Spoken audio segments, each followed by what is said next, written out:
Bien, bonjour à tous et bienvenue sur la chaîne Profession Prof pour cette nouvelle vidéo. Aujourd'hui, nous allons nous intéresser aux parents d'enfants de petite et moyenne section. Je vais vous proposer tout simplement 11 sites internet qui proposent des ressources en fait dans l'ensemble des domaines de la maternelle. D'accord? Donc on va voir ensemble ces 11 sites en détail. Vous retrouverez l'ensemble des sources dans la description de cette vidéo. Et puis on va commencer tout d'abord par une première petite indication pour ces parents qui pourraient être un petit peu perdus, en fait, tout simplement, face justement à la continuité pédagogique en maternelle, qui est un petit peu compliquée. Et on va commencer tout simplement avec ce petit récapitulatif. Tout simplement, c'est des petites pistes quotidiennes que vous pouvez, auxquelles vous pouvez penser chaque jour et qui seront très utiles lorsque vous serez avec votre enfant, en fait, en termes de continuité pédagogique pour ne pas qu'il oublie l'école trop rapidement.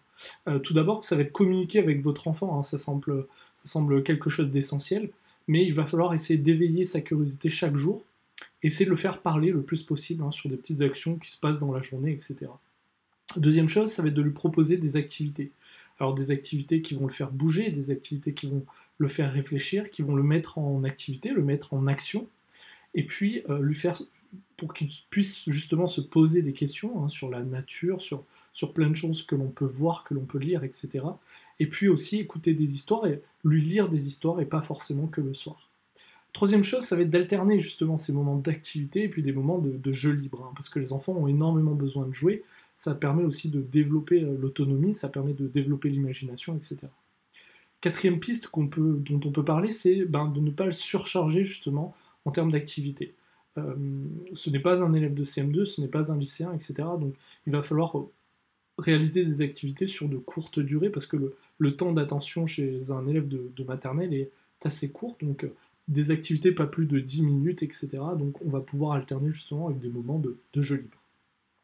On va commencer avec ces différentes ressources et on va commencer par un premier site qui est le site de Dessine-moi une histoire, qui est un site qui regorge de plein de choses et de plein d'activités, et parmi elles, une qui nous intéresse, ça va être une ressource pour chanter, d'accord? Ça va être l'ensemble des paroles, des comptines que vous connaissez tous, et on va les retrouver sur ce site essentiellement. Alors ce site est vraiment bien fait parce qu'il classe justement l'ensemble de ces comptines par thème. Donc si on déroule un petit peu le site internet et qu'on va vers le bas, on retrouve chronologiquement sur l'année l'ensemble des thèmes qui peuvent s'appliquer à la maternelle, aux petites et moyennes sections. On va avoir par exemple le thème du printemps, donc libre à vous de choisir par exemple une comptine à l'intérieur, si vous ne connaissez pas l'heure, etc. Vous pouvez très bien aller sur YouTube pour justement voir cette vidéo et voir cette chanson, l'air, etc. Et puis la chanter avec lui. Alors ce qui est génial, c'est que toutes les chansons sont en PDF, donc vous pouvez les imprimer, etc. Dessine-moi une histoire, super site internet. Deuxième site ressource pour chanter, c'est YouTube tout simplement, avec une chaîne en particulier, c'est la chaîne de Didier Jeunesse, qui regroupe un tas de comptines et de chansons qui sont vraiment, vraiment bien animées, c'est-à-dire qu'on retrouve parfois sur internet, sur YouTube notamment, des chansons, mais les animations sont vraiment pas terribles. Là, on a des jolies chansons avec des jolies images, donc vous allez pouvoir comme ça discuter avec votre enfant sur les images, etc. Ça peut être vraiment très intéressant. En faisant, je rappelle, toujours attention au temps d'écran, bien entendu, chez les petits, essayez de limiter le plus possible le temps d'écran. Troisième site ressource, ça va être des ressources pour manipuler cette fois-ci. En maternelle, il y a quelque chose auquel on ne peut pas échapper, c'est la pâte à modeler et l'ensemble des notions qui sont en lien avec la pâte à modeler. Ça va être développer ce qu'on appelle la motricité fine, c'est-à-dire la motricité qu'on va utiliser avec nos doigts pour pouvoir tenir par exemple le crayon un petit peu plus tard pour écrire, pour faire des choses vraiment avec minutie, de manière précise. Et donc ce site, c'est le site de Tête à modeler, qui nous propose tout simplement de créer de la pâte à sel si vous n'avez pas de pâte à modeler à la maison. Donc ça va être très intéressant. Vous allez retrouver l'ensemble de la recette en fait de la pâte à sel avec des ingrédients qui sont assez simples que vous pouvez retrouver à la maison assez facilement. Et ensuite, vous allez donc pouvoir aller sur le site de Jardin d'Alice qui va nous proposer un tas de fiches méthodes pour créer des objets en pâte à modeler. en maternelle, en petite et moyenne section, on va vraiment se plonger et on va s'intéresser à la formation de boudins, donc tout simplement la pâte à modeler entre les mains, qu'on fait rouler, etc. Et puis la formation aussi de boules, donc les boudins, les boules, etc. Et après tous les verbes qui vont englober la pâte à modeler, donc écraser, effriter, etc. Trouer, marquer, etc.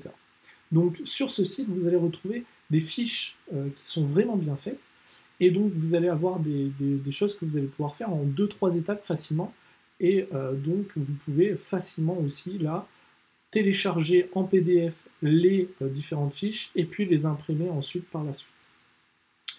Le cinquième site ressource que l'on va voir ensemble, c'est le site de Il était une histoire. Alors là, ça va être plutôt des ressources pour parler. On va parler de langage oral et de langage écrit. Là, on est plus sur de la compréhension. Je vous explique comment fonctionne le site. On a justement donc différents onglets avec un onglet qui va nous intéresser, c'est l'onglet Album et Histoire. Et à l'intérieur, on va avoir des histoires sans images.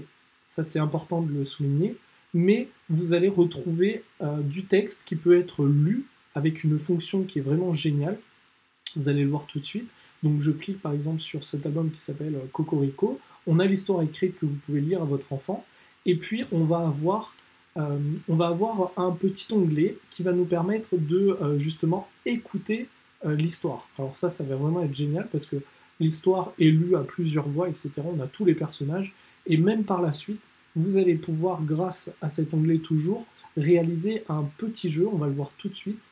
Donc ça, c'est le déroulement de l'histoire.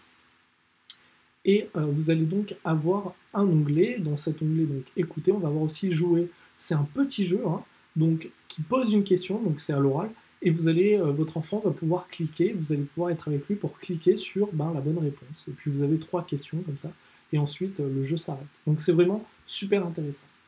Un autre site qui regorge vraiment de ressources en matière d'album, d'accord. Alors là, par contre, c'est un petit peu compliqué parce qu'il faut posséder l'album. Mais admettons que vous avez par exemple à la maison un album qui est par exemple l'album d'Elmer. Vous allez pouvoir cliquer dans la barre de recherche de ce site, le nom de l'album, vous allez pouvoir taper le nom de l'album, le rechercher, et ensuite vous allez avoir une tonne d'activités qui vont être en lien avec cet album. Donc par exemple, si je prends Elmer, donc je tape Elmer, je recherche, et on va voir que donc il me propose plusieurs Elmer, et Elmer à la neige par exemple, j'ai donc des activités en apprentissage langage et lecture, des activités en apprentissage langage, graphisme, écriture, etc. Et vous allez avoir ça pour tous les niveaux, donc petit, moyen, et même pour la grande section. Donc ça, c'est vraiment très intéressant comme site. La 7e ressource, c'est une ressource qui va davantage concerner les moyennes sections. Pourquoi ? Parce qu'on va parler de graphisme. Et donc ce site s'appelle Graphisme Écriture. Et on va avoir des onglets qui sont très intéressants, qui vont être du graphisme pur, c'est-à-dire tracer des points sur une coccinelle, tracer des lignes verticales, tracer des lignes horizontales, etc. Mais on va avoir aussi toute une partie écriture. Et dans cette partie écriture, on va avoir par exemple l'écriture et le graphisme des lettres. Donc les lettres en capitale, les lettres en cursive, ça va être pour amener justement les élèves à écrire. Et on va avoir même une 3e partie qui est une sorte de logiciel où vous pouvez écrire le prénom de votre enfant et à ce moment-là sort tout simplement des sortes de lignes d'écriture, d'entraînement pour justement écrire le prénom de votre enfant. 8e ressource, on va très vite, mais c'est vraiment une vidéo qui va être assez globale. 8e ressource, elle va concerner la manière de compter, donc des ressources pour compter. En numération, on est dans la tanière de Kiban ou Kiban, je ne sais pas comment on dit exactement, qui regorge aussi d'éléments pour la maternelle, donc vous allez pouvoir farfouiller un petit peu partout dans ce site. Et on va avoir des cartes à compter, donc c'est très intéressant les cartes à compter. Ça va nous permettre en fait d'avoir, par exemple, je dis une bêtise, mais 3 lutins inscrits sur une carte, et votre enfant va pouvoir, par exemple, avec des pinces à linge que vous avez à la maison, pincer justement la carte, et puis pincer le bon nombre, en fait, tout simplement, compter le bon nombre de pinces à linge. Donc 3 lutins, je coince 3 pinces à linge, 2 marmottes, je coince 2 marmottes, etc. Donc ça, c'est vraiment très intéressant, et ça peut permettre à votre enfant de s'entraîner sur la numération, en sachant que vous pouvez très bien le faire avec des objets de la vie de tous les jours, vous les disposez sur la table, et puis vous avez des pinces à linge ou autre chose. Le but est d'associer justement la quantité avec ce que va apporter votre enfant. Vous pouvez même mettre sur une table éloignée des pièces, des objets, et votre enfant va devoir amener le bon nombre d'objets en rapport avec ce qui est sur la table. Donc ça, c'est vraiment très intéressant. N'hésitez pas justement à aller farfouiller dans la tanière de Kiban qui regorge aussi de ressources multiples sur la maternelle et même sur les cycles supérieurs. On va passer à présent à la ressource numéro 9 et elle va concerner les arts visuels. Donc là, on va être sur l'exploitation d'œuvres par des artistes. Donc en fait, le principe en maternelle, et bien souvent c'est ce qui existe, on peut montrer une œuvre justement aux enfants, on va essayer de décortiquer, donc on va faire du langage, etc. On va leur demander de verbaliser les couleurs, les formes, etc. Et puis ensuite, on va tout simplement essayer de reproduire la même chose. Donc de quoi est-ce qu'on a besoin pour reproduire, etc. Ce site nous propose des artistes avec leurs œuvres et propose aussi des reproductions qui ont été faites par des enfants de maternelle. Donc voilà, allez piocher toutes les idées à l'intérieur. La prochaine ressource, pour ce petit blanc, c'est les ressources pour explorer. Et là, on est sur le site petitesexpériences.com. Petitesexpériences.com, c'est un pack qui est à l'origine payant, mais vous retrouvez sur le site un tas d'expériences qui sont gratuites. On va par exemple voir aujourd'hui, donc il faut bien cliquer sur expériences scientifiques, et on voit toutes les expériences qu'on peut faire à la maison. Alors bien sûr, toutes ne sont pas à faire en maternelle, puisque ça va être un petit peu compliqué, mais vous allez avoir par exemple le mélange des couleurs avec des glaçons. Donc ça va être les couleurs gelées.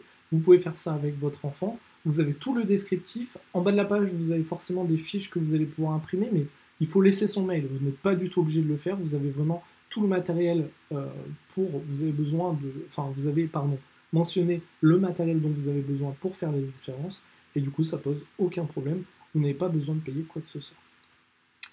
On va passer à la suite. On va passer à la...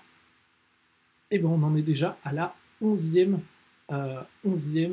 ressource. Et cette 11e ressource, c'est tout simplement une ressource pour favoriser l'autonomie. Votre enfant va pouvoir être assez autonome. Alors tidou.fr, c'est un site avec énormément de jeux en ligne, mais nous, c'est pas ce qui va nous intéresser. On va aller dans l'onglet jeux à imprimer. Et on va voir qu'il y a tout un tas de jeux différents que vous allez pouvoir imprimer pour vos petites et moyennes sections. Alors ça peut être des jeux un petit peu compliqués, comme par exemple relier les paniers de fruits ou de légumes, avec le bon nombre de légumes et avec les bons légumes. Donc ça peut être tracé à la règle, etc. ou même tracé à main levée. Donc ça va être un petit peu compliqué pour des petites sections, mais facile pour des moyennes sections. Et vous allez avoir du coloriage, vous allez avoir des petits chemins, vous allez avoir plein de petites activités qu'ils vont pouvoir faire en autonomie, donc seuls. Vous avez même un petit peu de graphisme, etc. Donc n'hésitez pas à aller voir sur l'ensemble de ces petites choses. On en a terminé avec ces 11 ressources, j'espère qu'elles vous ont plu. On va se remettre tout simplement donc sur ce tableau-là pour que vous le mémorisiez bien et que vous ayez aussi ces pistes quotidiennes en tête tous les jours. Et puis donc je vais faire un bilan, ces 11 sites ressources, je vous les mets dans la description de la vidéo avec des liens directs, donc n'hésitez pas à les cliquer. Et puis n'hésitez pas à aller farfouiller sur ces sites, ça fait 11 ressources, ça veut dire que ce sont des ressources pour chaque domaine d'activité, et puis qui sont précises. Le problème un petit peu en ce moment, c'est qu'on se retrouve avec un tas de ressources différentes et qu'on ne sait pas forcément où aller chercher. Donc là, j'ai prévu ces 11 ressources pour que vous ayez des pistes précises où aller chercher. Je vous souhaite à tous une bonne journée, si jamais vous regardez cette vidéo en journée. Et je vous dis à bientôt sur la chaîne Profession Prof pour une nouvelle vidéo. À bientôt.